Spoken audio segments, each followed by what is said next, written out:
दोस्तों नमस्कार। दोस्तों मैं हूं गुरनाम, आप देख रहे हैं एजी मत हो जनाब। दोस्तों आज हम लोग जानेंगे रजिस्ट्री के बाद प्रमाणीकरण हम लोग क्यों कराते हैं, प्रमाणीकरण कराना क्यों जरूरी होता है और प्रमाणीकरण कराने में हमारी कितना खर्चा होता है, ये भी हम लोग जानेंगे इस वीडियो के माध्यम से। और अगर हम प्रमाणीकरण नहीं कराते हैं तो हमारा क्या नुकसान होता है, ये भी हम लोग जानने वाले हैं। शुरू करने से पहले मैं आप लोग बताना चाहूँगा कि अगर भी इस चैनल में नए हैं तो इस चैनल को सब्सक्राइब करके रख रहे हैं ताकि आने वाले टाइम में आप लोग को जमीन से रिलेटेड और भी बहुत सारा वीडियो जैसे कि आपने जो है जमीन रजिस्ट्री करा लेते हैं। जमीन रजिस्ट्री कराने के बाद एक काम और रह जाता है जो कि प्रमाणीकरण कराना। ये बहुत ही जरूरी होता है, बहुत ही इंपॉर्टेंट चीज़ होता है। अगर आप इस चीज़ को नहीं कराते हैं, प्रमाणीकरण नहीं कराते हैं, तो आपके साथ जो है यहाँ पे धोखा हो सकता है, क्योंकि आपने पूरा पेमेंट दे दिया, जमीन का सौदा कर लिया, रजिस्ट्री भी करा लिया, लेकिन एक गलती के वजह से आप इस जमीन को जो है खो सकते हैं। आपका ये ज़मीन किसी कहीं और दूसरे के पास भी जा सकता है, ऐसी मामला भी हो सकता है। इससे बचने के लिए आपको प्रमाणीकरण कराना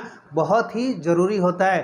क्यों, किस लिए, वो कैसे चला जाएगा, आप लोग ये सोच रहे होंगे, लेकिन मैं आप लोग को बता दूं यहाँ पर कि अगर आप प्रमाणीकरण नहीं कराते हैं तो क्या दिक्कत होता है वो जानते हैं। तो और प्रमाणीकरण क्या होता है पहले तो ये समझते हैं कि प्रमाणीकरण दोस्तों वो होता है जैसे कि आपने जिस व्यक्ति से आपने ज़मीन को खरीदा है, जो सेलर व्यक्ति है, जो आपके पास जो ज़मीन बेचा है, तो वो व्यक्ति का नाम पहले से ऑलरेडी जो गवर्नमेंट की अभिलेख होता है, ठीक है। गवर्नमेंट की वेबसाइट या गवर्नमेंट की अभिलेख में आपको वो उनका नाम दिखाई देता है, उनका नाम रहता है, उनका प्लॉट नंबर रहता है, खसरा नंबर रहता है, सारे जो उन्हीं का नाम दिखाई देता है। रजिस्ट्री हो जाने के बाद भी जो उन्हीं का नाम दिखाई दिया रहता है, तो उसको क्या करना पड़ेगा आपको, जो उनका नाम हटाकर जब आपने सारे पैसा देकर आपने उनसे ज़मीन को खरीद लिया, तो आप क्या होगा कि उनका नाम भी जो है आपकी गवर्नमेंट की अभिलेख से उनका नाम को हटाना होगा।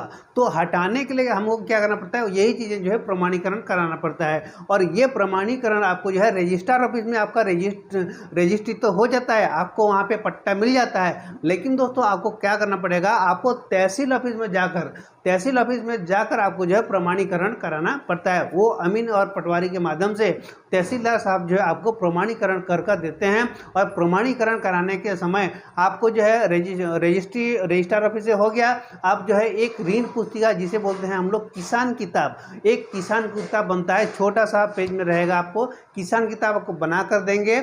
और उसके साथ में जो तो एक रिपोर्ट दिया जाता है, B1 P2 रिपोर्ट मिलेगा, जिसमें आपका नाम लिखे दिखाई देगा कि वो जिस जमीन को आपने खरीदा है उस जमीन का खसरा नंबर रहेगा, उसका रकबा रहेगा, और कितना एरिया जमीन है वो सारी चीज़ डिटेल्स रहेगा, और आपका नाम रहेगा और पता रहेगा आपका। तो ये सारी चीज़ें दोस्तों वहाँ पर आपको दिखाई देगा उस रिपोर्ट के माध्यम में। उस रिपोर्ट को बोलते हैं B1 P2, ठीक है। तो आप जब प्रमाणीकरण कराते हैं तो ये सारी चीज़ें आपको जो है वहाँ पर बनाकर आपको अमीन या पटवारी जो होते हैं वो आपको देते हैं, ये रिपोर्ट भी देंगे और साथ में एक ठो किसान किताब देते हैं। तब ये जब हो जाता है तब जाके आप समझ सकते हैं कि आपका ज़मीन आपके आना बहुत ही ज़रूरी होता है। और दोस्तों मैं आप लोग बता दूं कि जो गवर्नमेंट की अभिलेख में जब भी आप जो है अपने मोबाइल के माध्यम से, आजकल तो मोबाइल का ज़माना है, इंटरनेट का ज़माना है, तो इस जगह पे क्या हो गया, अपने मोबाइल के माध्यम से आप लोग चेक कर सकते हैं, सर्च कर सकते हैं कि आप किसी भी स्टेट में रहते हैं तो उस स्टेट का वेबसाइट में जाकर आप लोग देख सकते हैं, सर्च मार के, कि आपका ज़मीन जो है वो जो ज़मीन को आपने ख़रीदा है वो ज़मीन आपके नाम पे दिखाई दे रहा है कि नहीं दिखाई दे रहा है। वो सारी चीज़ें आप खुद जो है अपने मोबाइल के माध्यम से चेक कर सकते हैं, या फिर जो है आप कंप्यूटर या लैपटॉप के माध्यम से उसको चेक कर सकते हैं, ताकि जो है आपको पता चल सके कि हाँ वाकई में जो आपका गवर्नमेंट के बिल में आपका नाम दर्ज हो गया है या नहीं हो गया है। तो ये अगर हो गया है तो समझ लीजिए कि आपका ज़मीन का प्रमाणीकरण हो गया है, और अब जो है आपका ज़मीन, उस ज़मीन का हक़ मालिक हैं। जो पहले तो जो बेचा ज़मीन उसके नाम से दिखाई देता है, उसका नाम हट कर जो है आपके नाम पर हो गया, तो आप ज़मीन का मालिक आप हो गए, ठीक है। ये क्लियर कर लीजिएगा। तो ये होता है, ये बेनिफिट होता है। अगर आप जो है इसी चीज़ को नहीं कराते हैं, ये प्रमाणीकरण नहीं कराते हैं, तो क्या होगा कि बेचने वाला व्यक्ति क्या करता है कि उसी के नाम से, तो वो क्या करेगा, दूसरे तीसरे व्यक्ति को भी वो बेच सकता है। मान लीजिए 6 महीने, 1 साल, 2 साल, 3 साल तक अगर आपने प्रमाणीकरण नहीं कराया है, तो उस जगह पे क्या होगा, वो दूसरे तीसरे व्यक्ति को भी बेच सकता है, आपके साथ धोखा कर सकता है, और ये मामला जो है आगे चल के कोर्ट तक भी पहुंच सकता है। इस टाइप की जो होता है, धोखाधड़ी भी होता है। तो इससे बचने के लिए आपको क्या करना होगा कि रजिस्ट्री कराने के बाद 15 दिन के बाद आपको अप्लाई कर देना है कि जो है ये प्रमाणीकरण कराना। और दोस्तों मैं आप लोग बता दूं कि यहाँ पे जो प्रमाणीकरण कराने में कितना खर्चा होगा ये भी हम लोग जान रहते हैं। क्यों हमने जान लिया प्रमाणीकरण क्या होता है, जरूरी है प्रमाणीकरण, ये भी हम लोग कवर कर लिए, ये भी जान गए। अब जानते हैं हम लोग तीसरा नंबर में कितना खर्चा होता है ये जान लेते हैं।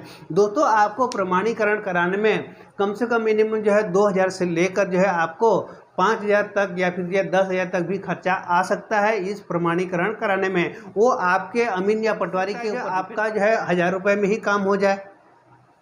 तो ये प्रोसेस होता है, कुछ नियम कानून होते हैं उसमें जो है, जो गवर्नमेंट जो प्रमाणीकरण कराने में किसान किताब का फीस लगते हैं, BRPTO का और सारी चीज़ चार्जेस लगते हैं, वो चार्ज आपको देना पड़ता है। उसके साथ साथ में दोस्तों और भी कुछ लगते हैं, तो जल्दी हमारा प्रमाणीकरण भी हो जाता है। तो लगभग जो है करीब जो है 2000 से लेके जो है करीब 5,000 10,000 तक भी खर्चा हो सकता है इस प्रमाणीकरण कराने में। तो दोस्तों इस तरीके से आप लोग जो है ये ज़मीन खरीद लेते हैं, रजिस्ट्री कराने के बाद को प्रमाणीकरण कराना बहुत ही जरूरी, बहुत ही अनिवार्य चीज़ें होती है। तो दोस्तों आज का ये वीडियो आप लोग को कैसा लगा जरूर कमेंट में बताइएगा। साथ में चैनल में नए हैं तो चैनल को सब्सक्राइब, फिर मिलते हैं नए वीडियो के साथ। तब तक ले आप सभी को मेरा तहे दिल से नमस्कार।